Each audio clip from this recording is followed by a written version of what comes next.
young people to become effective leaders. They are actively contributing, creatively engaged, and determined in various fields. And now, this is Take the Lead.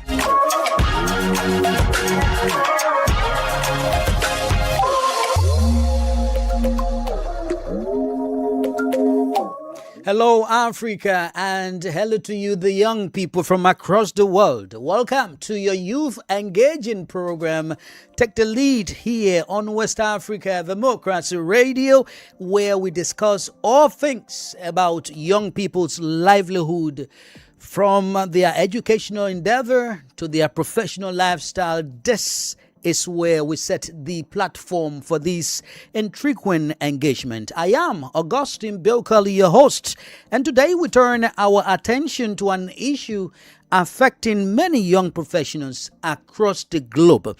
But because we are in West Africa, we narrow the discussion down to our activities, our communities, our day-to-day happenings, and that issue is precarious employment. Now, this could be a big word, in other words, but this refers to the jobs that may offer low or unpredictable income, short-term contracts, limited benefits, weak job security, limited access to social protection, and you can go along naming the rest of them. Many of you listening and watching right now are aware of this situation. And to some extent, you have experienced this situation. Some of you are also experiencing it. And some of you may have heard from a colleague or friend or family member explaining about similar situation. So we encourage you to join us right now. We want to also hear from you. Share your opinions with us. What do you know about this situation? How is it impacting young professionals who have acquired the academic qualification, the physical experience, the practical skills, but yet maybe because of their age, maybe because of their background in terms of where they come from, the family lines, or the communities, the country, and so they face these difficulties in a professional workplace. We want to also share with you our guests' perspective right here on the show. They are pretty seated, and I am happy to have them with us today. I have Mam Yasin Jeng Job, and Yasin is a young project professional focused on resource mobilization and business development across private and non-profit sectors. She's an inspiring figure you want to listen to. How are you doing, Yasin, and welcome? Hello, Augustine. I'm doing well. How about you? Well, Thank you. I'm fine. I guess everyone admires your smile, and we are happy to have you in our studio today. I'm Tell glad us, to how do be you here. feel and the reception when you arrive? How was it? I'm really happy to be around you and really glad to discover that there are spaces such as a ward where we young people could gather and discuss the issue that young professionals are facing today, and not only young professionals but just young people across Africa in general. Okay, welcome again. Next is Jean-Philippe Antoine Simpori, and he is a youth advisor at Trouve ta voie Afrique, if I got that name right in French, but in English it's about finding your path in Africa. So we are blessed to have Philip with us. How are you doing, and welcome? Hello, Augustine. It's a pleasure to be on this show once again. And I'm feeling really well because today's subject is one that is particularly relevant to my experience and also the field I am mainly evolving in right now. So I'm very excited to share insights with our ladies Yeah, of today. course. It's always a protective gesture when you have ladies around you, you know. You feel that little relief. Am I correct, Antoine? When you have ladies around you, do you feel relief? Relieved. Socially. I mean, I don't know if relieved is the right word, but I'm just pulling your I leg. feel I feel comfortable for sure. Okay, that's right. That's another right word there to use. We are glad to have you, Antoine, with us. We have Gloria Booker. She is a policy and advocacy specialist, a very young and vibrant woman.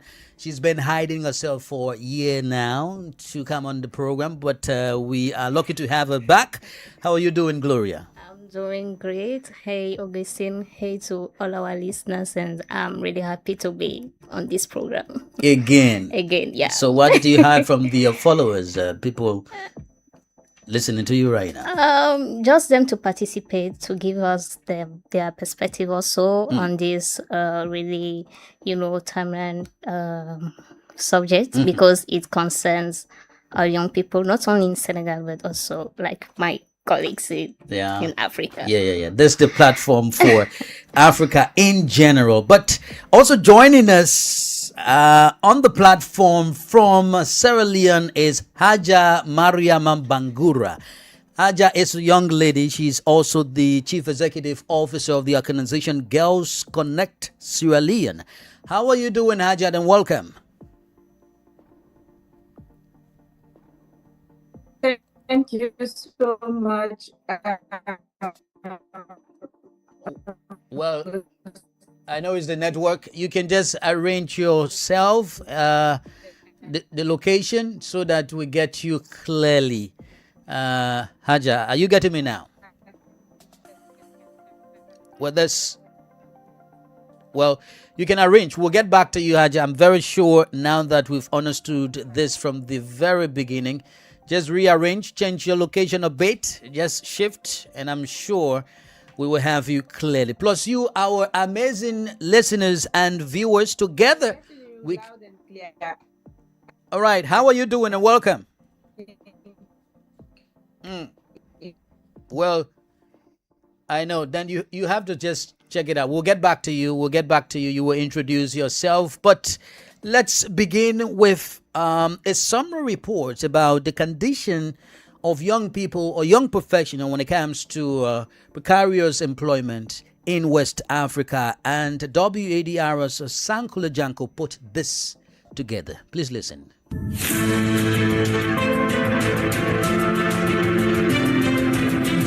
For many young graduates and skilled workers, getting a university degree or professional qualification does not necessarily guarantee a stable and decent job. Recent evidence from the International Labour Organization shows that young people across the West African Economic and Monetary Union continue to face serious difficulties in accessing productive and sustainable employment. Labour markets are characterized by widespread informality, low productivity activities, and inequalities based on gender, location, and other factors. The scale of the challenge is significant. The African Union Commission and the Organization for Economic Cooperation and Development, OECD, estimate that about 82% of workers in Africa are in formal employment, where workers are more likely to experience low pay, limited job protection, and inadequate social security. At the same time, more than 80% of African young people in school aspire to high-skilled occupations, but only about 8% can find such jobs. The gap between education, aspirations, and available quality jobs can leave young professionals accepting positions below their qualifications, moving between temporary jobs, freelancing, internship, or informal work. For young professionals, surviving in this environment requires more than academic qualifications. Continuous skills development is essential. However, responsibility cannot rest entirely on young workers. Governments, employers, and development partners must also act. Policies should promote decent work, strengthen social protection, improve access to affordable skills training, and encourage private sector investment that creates productive jobs. The message, therefore, is both realistic and hopeful. Young West Africans should not simply prepare themselves to survive precarious employment. They should be equipped to thrive in dignified and productive work.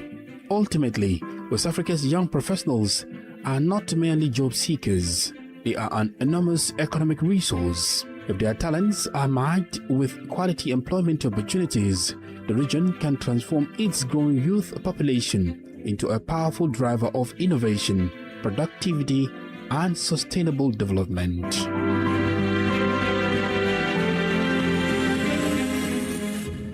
Well, thanks to Sankule Janko for those details regarding the condition for many young professionals in West Africa and Africa as a whole when it comes to precarious employment. With that being said by Sankule, let's begin with the ladies, as is often said, ladies and gentlemen. On my immediate left is Yasin. Yasin, you've listened to this beautiful piece put together by one of our colleagues here at Sankule Janko.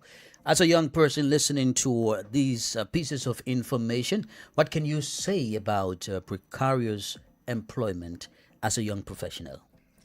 I believe precarious employment to me is for sure attached to low income, unsustainable income as well, and unsustainable contract. But there is also a part that is really important to me, which is well-being of young people in the job ecosystem environment.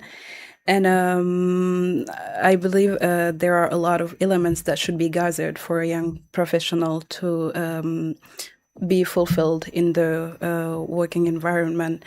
And we are most of the time perceived as commodity and not necessarily have long-term investment, being able to build development, sustainable development, and also productivity and develop innovative projects, which is something that your colleague mentioned. And I think a lot of aspects should be taken into account today for each young professional to feel fulfilled and have the capacity to develop itself. Themselves. That's interesting. Have you ever accepted a job or maybe been employed because you dislike the job simply because you needed an income? What was the experience like?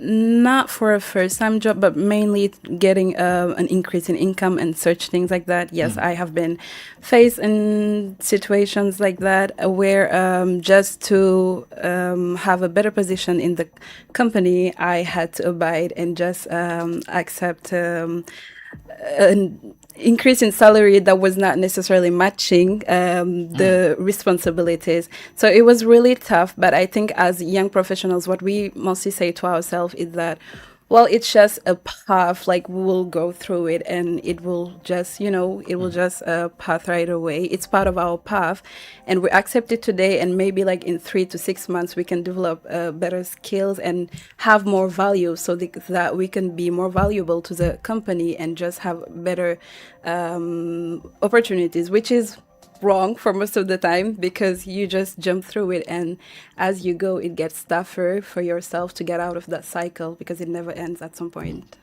Well, interesting. Let's hear from you, Antoine. What's your own understanding about precarious employment as a young professional?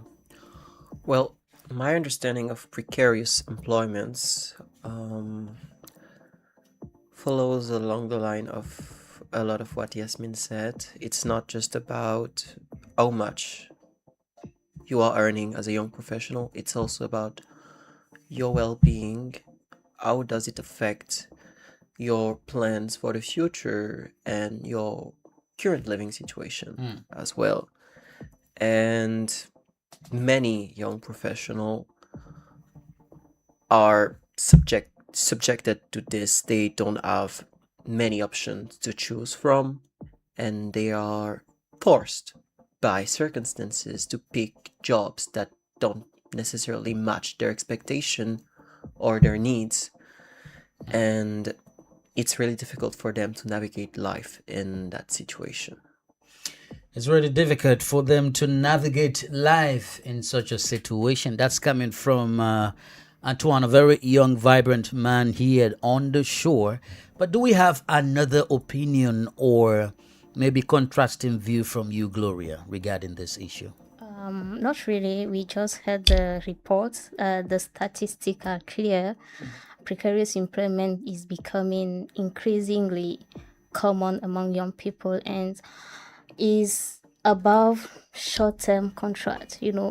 My colleagues just talk about well-being. It's also about the instability and the limited capacity of the young people who are in precarious employment to, plan accordingly, plan long-term for their personal life and also for their professional life. You may have a job today, but you don't know if you will have that job in the next 6 months.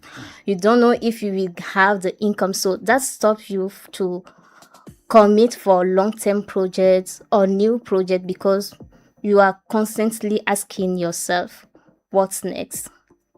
And that's my perspective is about the short-term contract we used to talk about.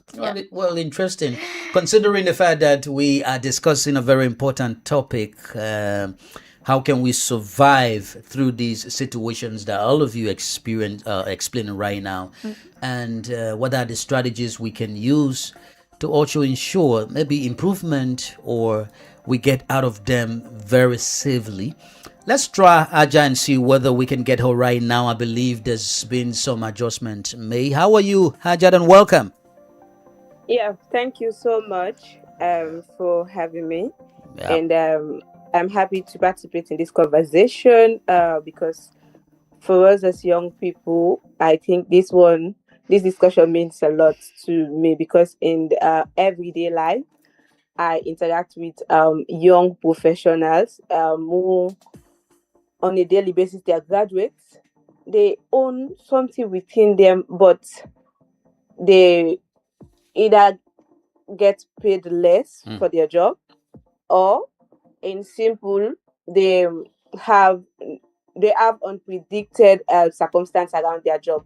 Like the last speaker just said, you wake up today and you're not sure of continuing the job, the security of that job, or irregular pay, and it's something like you lose the job at any point. So I'm happy to be part of this conversation from Sierra Leone and to speak on the reality of young people across West Africa. Thank you for having me. This is important, Haja, as you have stated. Are you concerned about why are we faced with such a situation? Why young professionals experience precarious employment? Yes, so it has to do with financial instability. For young people, mostly in Sierra Leone, this is the sad reality.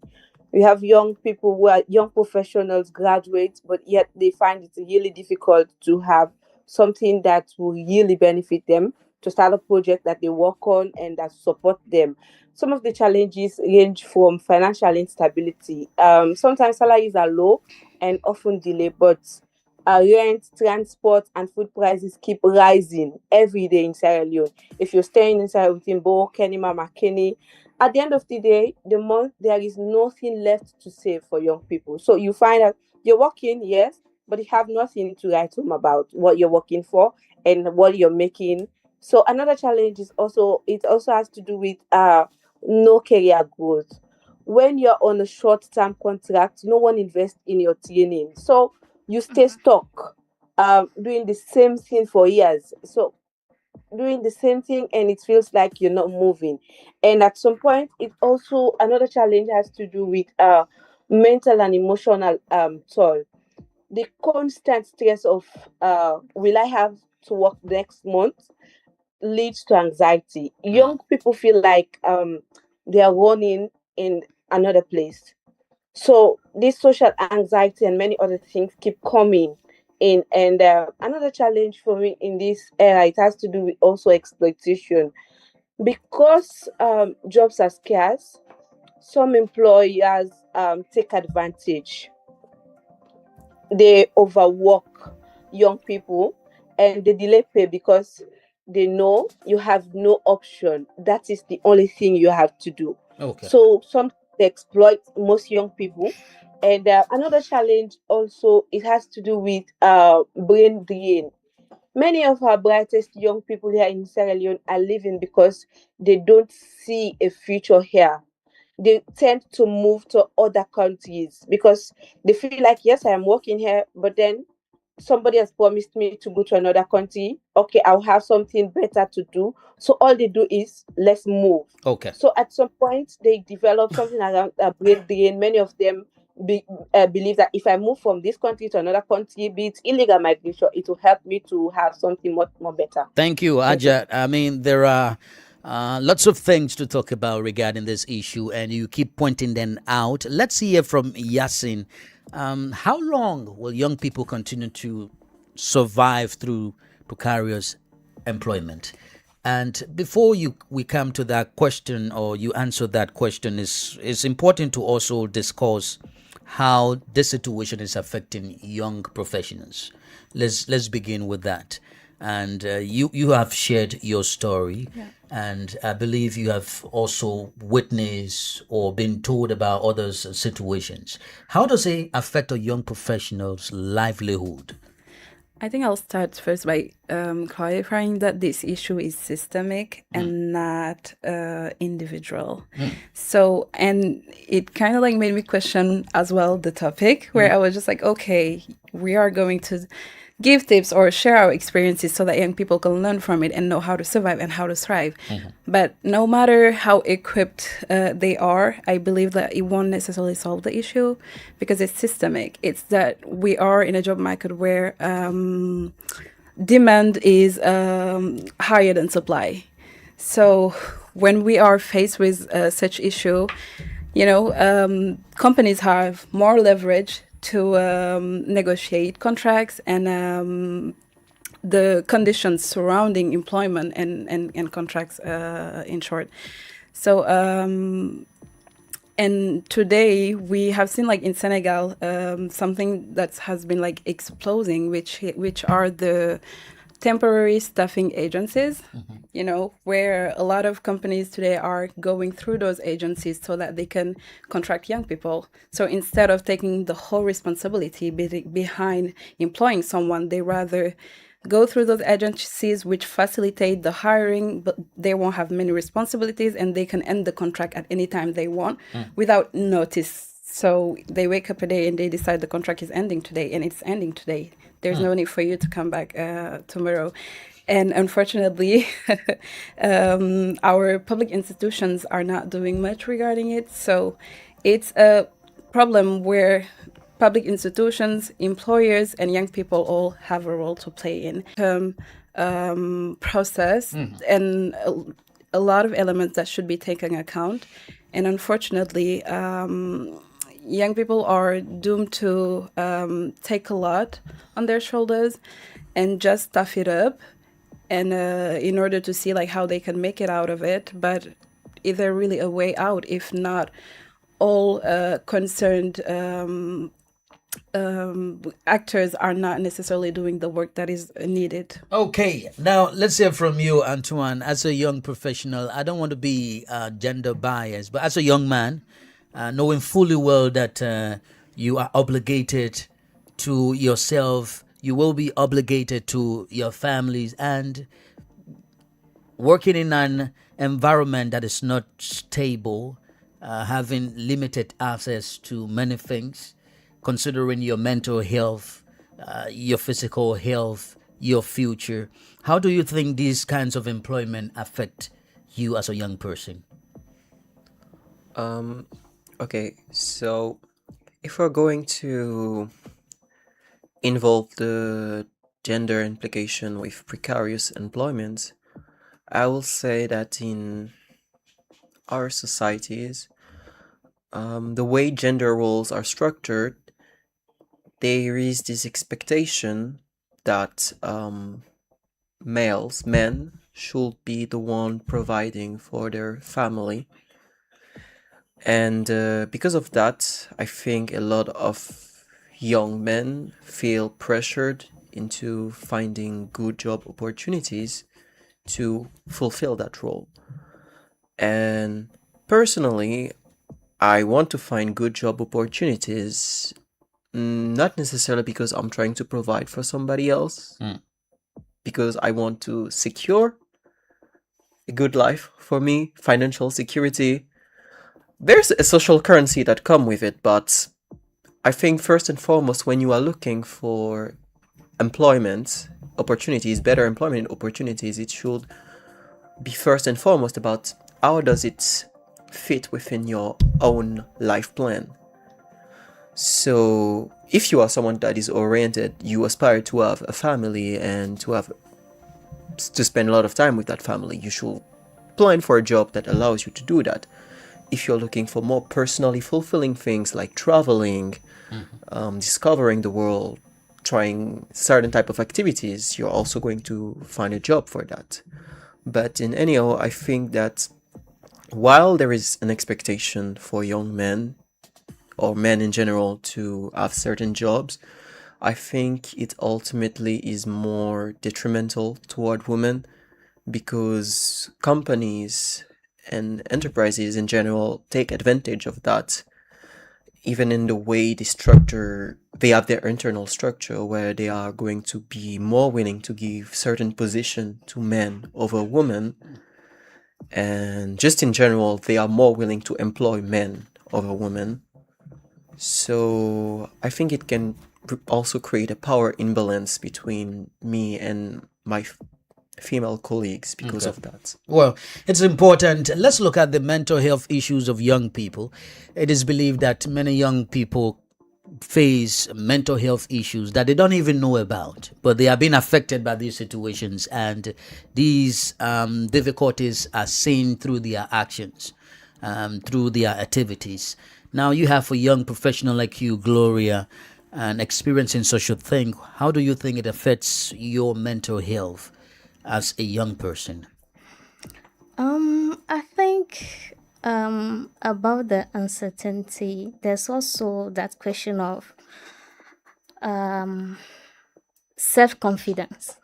Because, you go to school, you have your degree, you know that you are able to do this job, you are doing the job, but you don't have that security. And you are always asking yourself, is it because I'm not enough?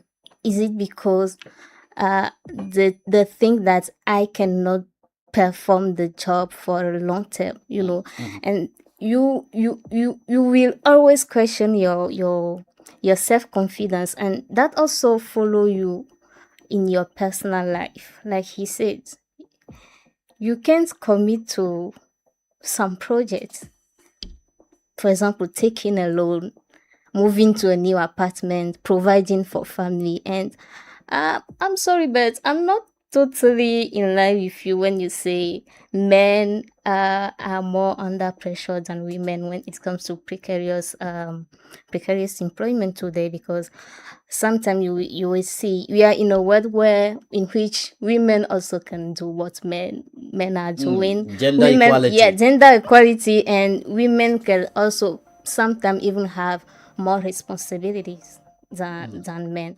But yeah, for me, that's that part where you are questioning your self-worth, and you don't have the courage, asking yourself if you should continue. And that's the kind of thing which brings some people to, they just decide at this point, let me just do entrepreneurship.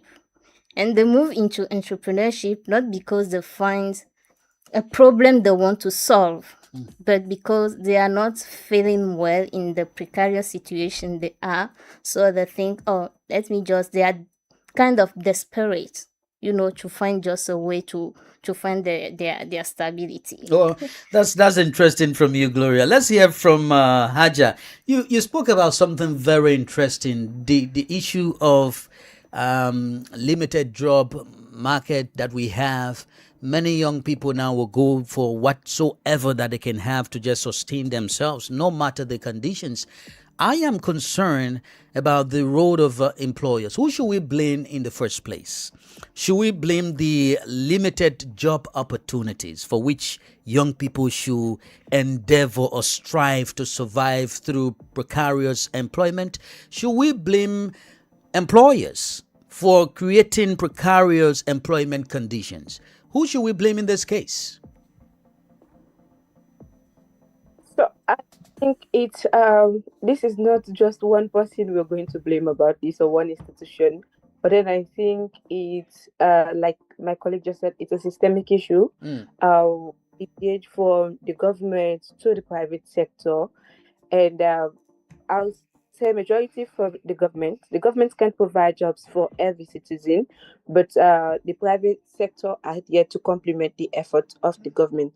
But then the government are not providing the oversight they need to provide to ensure they follow the actual procedures they need to when it comes to recruitment. Because imagine you're recruiting somebody and you're to pay the person at the end of the month, and some workers go, some young professionals go 2 to 3 or 4 months without pay, and then the Ministry of Labor cannot provide an oversight. Then I think the majority of the blame goes to the government. A bit of it also goes to the private sector. At some point, I'll also say to us, young people, yes, but then I feel like it is also important that we diversify our skills as young people. Yeah. So, and the other thing I would say, governments are not providing more decent jobs, and they're not enforcing timely payments of salaries and support youth entrepreneurship with real access to finance training. Because the fact that they're not providing employment for every citizen within the country, but there should be a space where young people who want to be entrepreneurs can have access to grants or access to finance and trainings. By that, you can reduce the rate of those seeking other employment, but then creating employment for themselves and other young people. So majority of the blame goes directly to the government, and a bit of it goes to the private sector, because they are at some point exploiting young people and putting them in a funny situation. Well, that's interesting. But now it comes to us. It falls on us as young people. Now that we are faced with this situation, as young professionals, what strategies can we use to protect ourselves from exploitation, the delayed salary coming on time, or unstable working condition?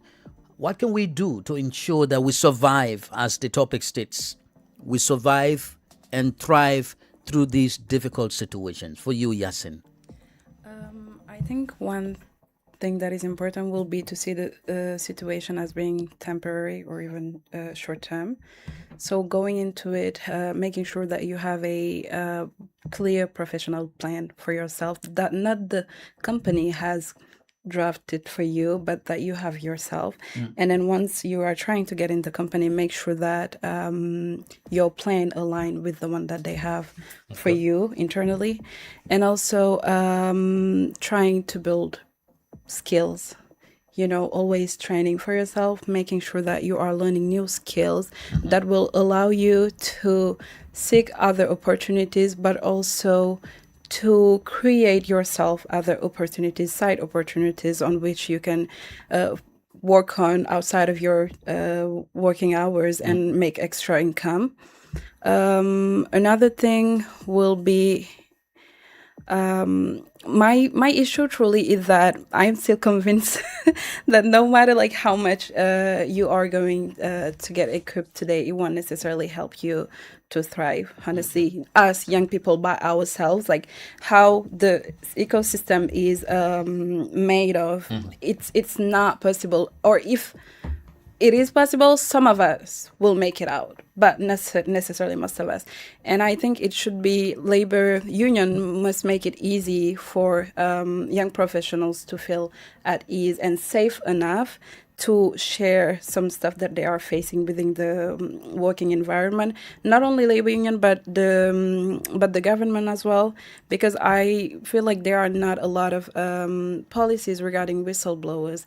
And I think if we reinforce things like that, it will allow young people to feel safer and also to feel comfortable into going to the labor inspection to know better what are their rights. And when you know your rights, know that you have something that is backing your safety, making sure that whenever you step out to talk about what is going on here, you can then have the possibility to save yourself and not and other young professionals as well. So it's really like leveraging on the ecosystem that will allow you to signal all the wrongdoings that are going on right now, because I feel like that's where the issue is really at. Because most of the time you'll think of, oh, I'll be sharing, or I know my rights and I'll make them, I'll prove them. But still, if you do so, even if they don't fire you, they will make the they will make the space hellish. Like you won't be able to survive alone. And at some point, regarding your well-being and your mental health, you will have to work out by your own self. So it's mainly having like a system that will really back up young professionals, no matter how much effort we put into ourselves, into building skills, into enhancing our skills and becoming better at what we are doing and leveraging our achievements and all of that. Still, like, there will be a need of safety for us to know that we're not getting out of here to get into another situation, or we are getting out of it, but other young people coming in won't be able to do as well, or just like a small number of them will be able to thrive through that situation. That's interesting. Let's hear from Antoine. What do you have towards this situation? There is this existing situation and we cannot run from it because it's kind of like choking our necks. And what are the strategies we can use to survive through these difficult situations that we are faced with? The solutions that we can use, again, it really goes back to what Yasin said. It's not really something you can fight individually because the issue is related to the system itself. You as a person, you can build as many skills, make as many networking attempt as you want, but as long as there is no change within the system itself, it's not going to account for that much. For example, I think that in this current job market, it is much more likely for you to find an internship or even hear about a job opportunity that you have a realistic shot at if you know somebody working in that institution, if you get a recommendation, things like that. Like if you're applying as a complete stranger, it's going to be very difficult for you. So there is that issue of, I don't want to call it nepotism because it's not always the case. I mean, the network you make can be the reason why you find certain opportunities. But there is also that issue that sometimes people will recommend people from their family and friends over others. And that's one of the main issue why I think in this day and age, young people are really struggling to find good job opportunities, because those good opportunities are those ones being seized by those relationship I'm talking about. So yeah, I think we need stronger unions. We also need the government, I think, to step up, especially into the private sectors.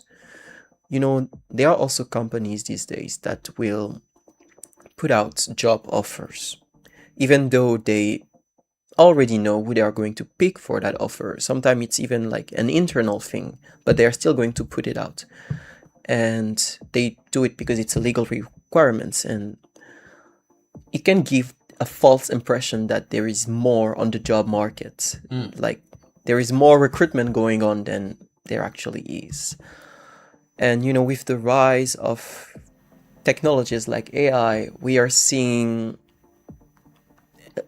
more and more companies replacing entry-level work with AI. A lot of what 10 years ago would have been done by an intern can be done just as efficiently with AI. So I think this issue is only going to grow stronger, and telling to people right now, especially young people, that they can fight against this just by learning new skills is not realistic. If we really want to help young people fight precarious employment in the future, we need the government to make it so that those institutions cannot just do what they want. Okay, that's right. And some important aspects coming out from Antoine as well, looking at the building new skills, continuously learning new things, and also networking. But what's about you, Gloria, in terms of addressing this situation? I totally agree with my fellows. I would say for young people, for them is to be strategic, like Yasin said, have your career plan that will allow you to know exactly, even if for precarious employment, which kind of job you can accept and which kind of job you cannot accept because it doesn't align with your career vision. And the other thing, sometimes it feels like we are overselling networking, building skin, and all of that. But he just said that networking today is really, really extremely important. So whenever you have the opportunity to network, just do that, because maybe you will just have to send a chat to someone to say, I'm looking for a job. Maybe the person can't help you, but the person knows someone who can help you, someone who can recommend you. And the third thing, they've already said, it's also the government to step up for young people, and also to regulate the sector. Like it's not because young people or people are in precarious employment that it means they are second class people or second class employee. They are bringing their value, they are bringing something to the company. That's why you guys actually hire them. So the minimum for me is to make them feel valued, to make them feel comfortable, at least in what they are doing, and also if possible to give them growing opportunity, so that it's true that work will end, but it's true also that at the end of the day they will learn something. But let them learn a lot, let them feel comfortable, let's not them feel very almost in anxiety regarding their job. Yeah. Well, that's interesting. Now, as we're winding down, Haja, let's hear from you.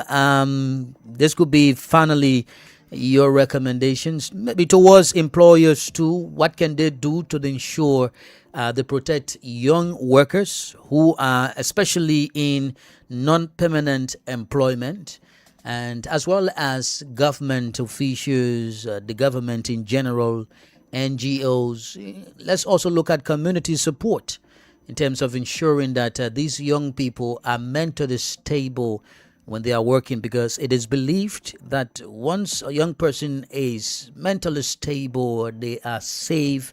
There are lots of innovative ideas that come, or activities that they bring, lots of energy that they bring to the workforce. So what can you say towards ensuring that we have stable working conditions for young people?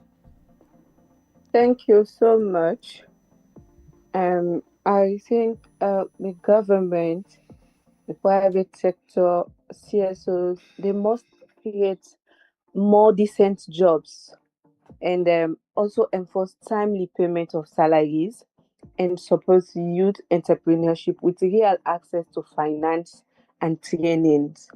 If these are put into practice, it will help young people to be at least stable, because the honest thing here is no young person is stable with just one income stream.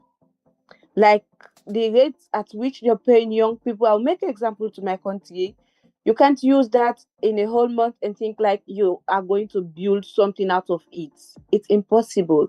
So it is important that they create a space where young people can survive, where every young professional um, hustle in a space where they are protected, they feel safe, and their safety matters. So my recommendation is for them to create real access to finance and trainings. In as much as we're talking about young professionals and precarious employment, it's at some point for me I say it's a bit scary, because they don't have control over what will happen the other day. So the government and other institutions need to support young people across all levels, because these are young professionals, and Okay. they have something within them, and they can build. For Sierra Leone, young people make up the largest majority of the country's population. So if they are able to cater for, and they are able to create better employment opportunities for them, I think we can reduce the rate of African traveling illegal to find greener pasture. Well, thank you so much, Haja, for being with us today. We really appreciate you. We'll keep in touch with you for another interesting edition of the program. Thanks so kindly. You're welcome. All right.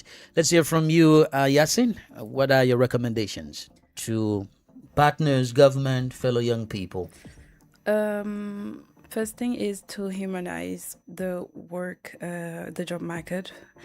Just remembering that work was supposed to make it easy for people to sustain their needs and not to survive or struggle.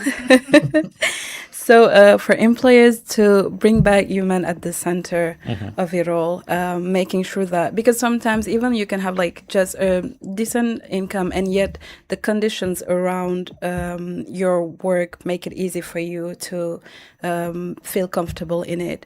And they could invest more in training, helping young people really build better skills. And it's good for the youth, but also it's good for them, because it's better for a company today to invest in its people so that they can make sure that they have sustained employees, rather than having to be in a perpetual cycle of hiring over and over again. So you won't be building expertise, and you won't be building as well knowledge that will be sustained in the long term for your company. So that is really necessary. And for young people also, I agree with what Gloria said about networking. It's really interesting, important, even if it's not by itself going to solve any issue, but networking is really important, because when you network and you share a part of yourself, of your reputation and of your values, it will help the people around you to leverage for your own capacities and open doors for you. So that's a really important part. And regarding the government part, I've heard Aja talk a lot about what is lacking in Sierra Leone. I might say that in Senegal, we're not bad, but served, but we need to reinforce control. Okay. There are a lot of things that are already said, but we need to reinforce control, make sure that the institutions can reach the young people and help them have the right informations. Because one thing that we really lack is information. When you come freshly outside of college and you need to enter the working environment, you believe that you have a lot of skills, or you believe that what you learned in college is enough for you to join the work environment. But sometimes it's not quite the reality.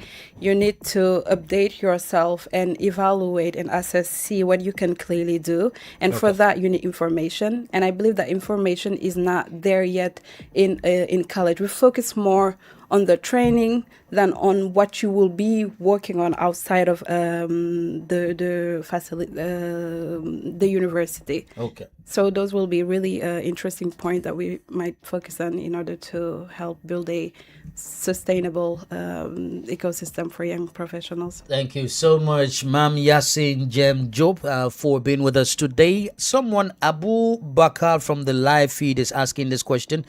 Can you talk about the point of view the Gen Z generation face about Kie at office? Well, Antoine is closing up. Maybe he can talk about that. But as you take leave of us, what would you like to say today? I'm sorry. Can you come again? The What was question the is, question? he wants us to talk about the point of view the Gen Z generation face when it comes to Kie at office. Having a Gen Z working at the office, how are they being taken care of and so.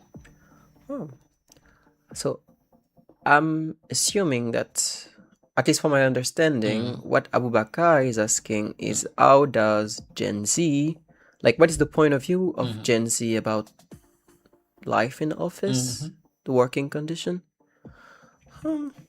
Well, I think that the way Gen Z is approaching, working in office, corporate jobs and stuff, I think that we see a lot of people from Gen Z that are breaking certain rules, especially regarding things like hierarchies within organization. I don't think this is personally true to me, because for the experiences I had in corporate, which were mainly internships, I was mostly following what was going on. I mean, the established hierarchies, but I know that a lot of them are being more upfront, for example, when they feel like they are being disrespected, their rights are not being respected. So I personally think it is a very good thing, because power abuse within workplace is a very common thing. A lot of people are getting bullied, harassed within the workplace. So it's a good thing that Gen Z is stepping up in order for that to change. Thank you so much, Antoine, for being with us today. We hope that you will come here another time. Yes, I hope as well. And to you, Gloria, how are you living the young people? I return them to, they should not let the uncertainty of the job market make them lose sight of their career plan. Sometimes they may have to accept jobs that are not perfect, but my advice to them would be to make sure that every single job they accept brings something to their life through their CV, and always have in sight their career plan. That's what I would say. Thank you so much, Gloria, for being here again today. We appreciate you for My coming. pleasure. Well, listeners and viewers, that's it on this edition of Take the Lead on West Africa, Democracy Radio, broadcasting from Dakar, Senegal. Thank you for being with us today. Join us next Friday for another live episode. But remember to take the lead in shaping the discourse for the betterment of young people in Africa. My name is Augustine Belkali. I will talk to you on the show another time. Bye for now.